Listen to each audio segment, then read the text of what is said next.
உங்க எதிர்காலத்துக்கு, உங்க பிள்ளைகள் எதிர்காலத்துக்கு சென்ட் பிரேயர் அண்ட் பிரைஸ்.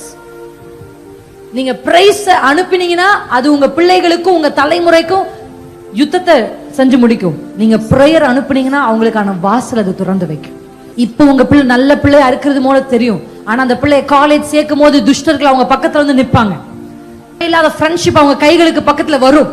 தேவையில்லாத எக்ஸ்போஷர்ஸ் அவங்களுக்கு நடக்கும். நான் தப்பா ஆயிடுவாங்கன்னு சொல்லல, எக்ஸ்போஸ் ஆகுறாங்க. நம்ம பிள்ளை நம்ம வீட்டுல இருக்கும் போது வேற, நம்ம பிள்ளைய போய் கொண்டு போய் வேற இடத்துல விடும் போது பலவிதமான காரியங்களுக்கு எக்ஸ்போஸ் ஆகுறாங்க.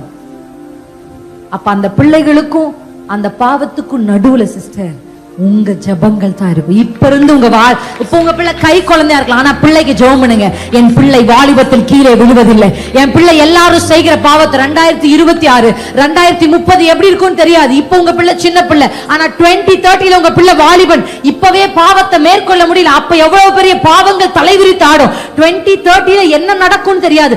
ஆனா இப்ப நீங்க ஜெபிக்கிற ஜெபம் 2030 உங்க பிள்ளை வாலிபனாய் நிற்கும் பொழுது எவ்வளவு பெரிய பாவம் அவனை சூழ்ந்திருந்தாலும் பினேகாசை போல ஈட்டியை பிடித்து அவன் அதை ஜெயிக்கிற அனாயிட்டிங்க கர்த்தர் வேலை கொடுப்பார். நீங்க போக முடியாத இடத்துக்கு உங்க ஜெபம் போகும்.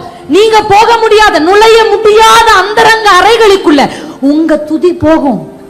உங்க பிள்ளை உங்களுக்கு வேணா கதவு அடைக்கலாம், ஆனா அந்த ஜெபத்துக்கு கதவு அடைக்க முடியாது. உங்க பிள்ளை உங்க கண்ணுக்கு வேணா மறைச்சு எதையும் செய்யலாம், ஆனா அந்த ஜெபத்துக்கு மறைச்சு எதையும் செய்ய முடியாது. கர்த்தர் அதை கேட்டு, அந்த ஜெபத்தை கேட்டு யுத்தத்தை செய்வார்.